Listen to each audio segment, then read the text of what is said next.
On a cold autumn evening, Ethan, a desperate 8-year-old boy, sits at the kitchen table of his modest home, counting his weekly allowance. His hands tremble as he carefully places a small sum into a worn envelope. With the innocence only a child can muster, Ethan scribbles a note, "Please invest this so I can pay for my mom's treatment. Thank you."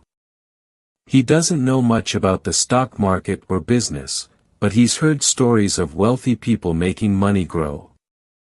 And there is only one thing he needs, to save his sick mother. Ethan seals the envelope, addresses it to Mr. Gregory Stone, CEO of Stone Enterprises, and prays for a miracle. On the other side of town, Gregory Stone, a cutthroat, self-made billionaire, sits in his sleek office, high above the bustling city. He built his empire on ruthless decisions, believing that sentimentality had no place in business. But when his assistant hands him the peculiar letter from a child, something unusual stirs inside him. Ethan lived with his mother, Claire, in a small, run-down apartment in the heart of the city. His father had left when he was a baby, and it had always been just the two of them. Claire was a loving, devoted mother who worked 2 jobs to provide for her son, but life had become increasingly difficult after she was diagnosed with a rare and aggressive illness. Claire's treatments were expensive, and their savings had quickly dried up, leaving them on the verge of bankruptcy. Ethan, wise beyond his years, had watched his mother grow weaker by the day, and the weight of her struggles sat heavily on his young shoulders. The family had exhausted every option, government aid, loans, and even charity, but they were met with rejection at every turn. Claire, once the vibrant pillar of Ethan's world, now lay in bed most days, pale and frail, her body ravaged by the disease. Every passing day made it clearer to Ethan that without intervention, his mother would not survive. He had heard his mom mention Gregory Stone once before when talking to a friend on the phone.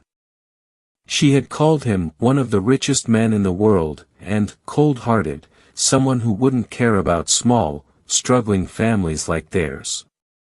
But in Ethan's innocent mind, Mr. Stone was his last hope. Meanwhile, Gregory Stone had just closed a multi-million-dollar deal that had made headlines.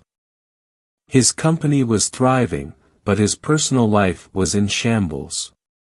He had sacrificed relationships, family, and his own happiness in the name of success. His once close relationship with his teenage daughter, Lily, was strained. She lived with her mother after Gregory's divorce, and he rarely saw her. Gregory had learned to bury his emotions, locking away anything that could make him appear vulnerable. His only love was his business, and he guarded it fiercely. So, when Gregory received Ethan's letter, it was unusual for him to even open it, let alone read it. Typically, letters asking for help were filtered out by his assistant, but something about this envelope caught his eye. The childish handwriting, the innocence in the request, it was so different from the calculated pleas for money he usually received. Against his better judgment, Gregory unfolded the note. The moment Gregory read Ethan's note, a strange feeling washed over him, something he hadn't felt in years. He dismissed it at first, telling himself he didn't have time for sentimentality. But over the next few days, the letter lingered in his thoughts. He couldn't shake the image of the boy, counting his small coins, placing all his hope in the hands of a man he didn't know. It reminded him of his own childhood, growing up poor, desperate for someone to care. He, too, had written letters asking for help when his own mother had fallen ill, and no one had ever responded. He had sworn never to be that vulnerable again, but now, here he was, faced with a situation eerily similar to his own past. Gregory made an impulsive decision. He ordered his assistant to find out everything about Ethan and his mother. Within hours, Gregory had a detailed report on Claire and her medical condition. He learned of the hospital bills, the eviction notices piling up on their doorstep, and the months of unpaid rent. Gregory stared at the report for a long time, conflicted. Everything about the situation screamed lost cause, the type of problem he had learned to steer clear of. But this time, he couldn't walk away. Gregory called his legal team and gave them a task: settle Claire's medical bills, discreetly. Within days, the hospital called Claire with news that her treatment had been paid in full. She was confused and suspicious, but grateful. At the same time, Gregory arranged for his financial team to transfer a substantial sum into a trust for Ethan's future. He made sure it was done anonymously, with no trace leading back to him. But Gregory didn't stop there. For the first time in years, he felt a pull towards something more than just business. He wanted to meet this boy who had unknowingly stirred something deep within him. Gregory decided to visit Ethan and Claire under the guise of a businessman interested in offering charitable support. He wanted to see the family he had quietly rescued. When Gregory arrived at their apartment, Ethan's wide eyes lit up as he opened the door to find the CEO standing on his doorstep. Claire, now slightly healthier but still weak, was speechless. Gregory introduced himself, careful not to reveal his true involvement in paying for her treatment. He explained that he had come to meet the boy who had written him the letter. Ethan beamed with excitement as he led Gregory into their small living room. The billionaire sat across from them, uncharacteristically humble in the presence of the small family. Gregory watched as Ethan eagerly shared stories of his hopes and dreams, his childlike innocence untainted by the harsh realities of the world. Claire, still suspicious, asked Gregory why he had taken an interest in their lives.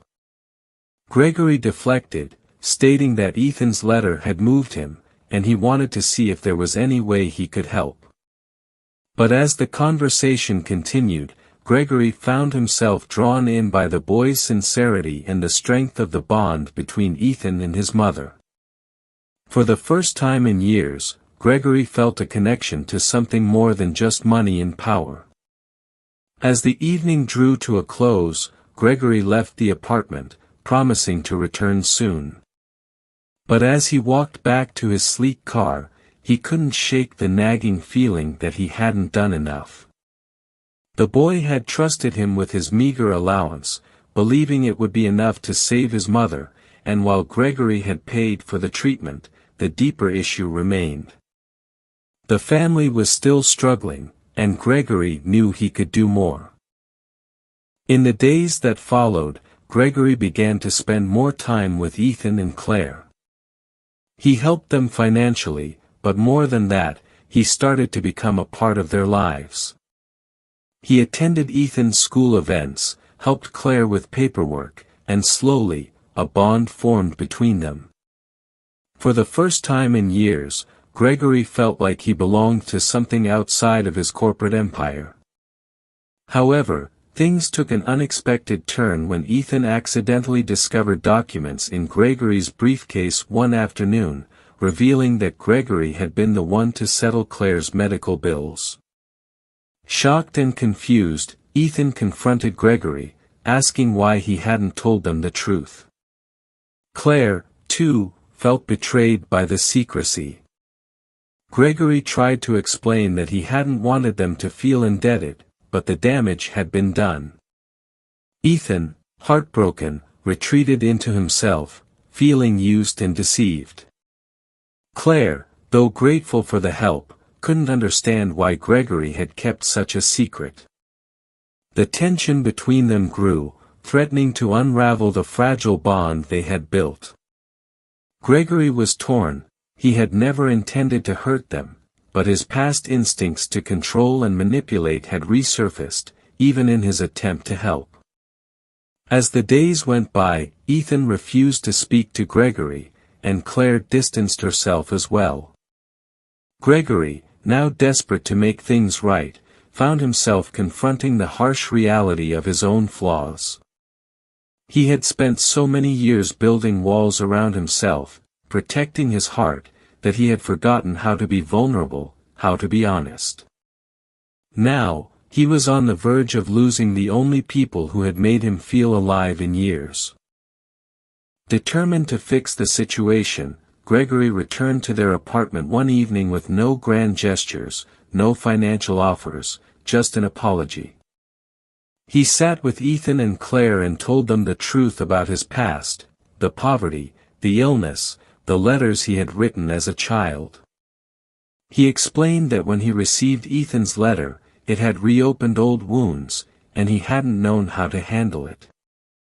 He had acted out of instinct, trying to control the situation rather than being honest about his intentions.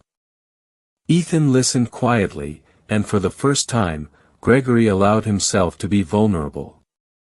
He admitted that he didn't know how to be a good person, but he was trying. He didn't want to lose the connection he had found with them, and he was willing to do whatever it took to make things right.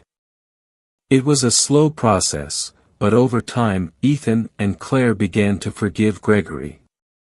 They saw the sincerity in his words and actions, and the bond they had once shared slowly began to heal. Gregory, for his part, continued to be a part of their lives, not as a savior or a benefactor, but as a friend. In the end, Gregory learned that the greatest investment he had ever made wasn't in stocks or companies, but in the lives of a little boy and his mother. And for the first time in years, Gregory Stone, the ruthless businessman, felt truly rich. The end.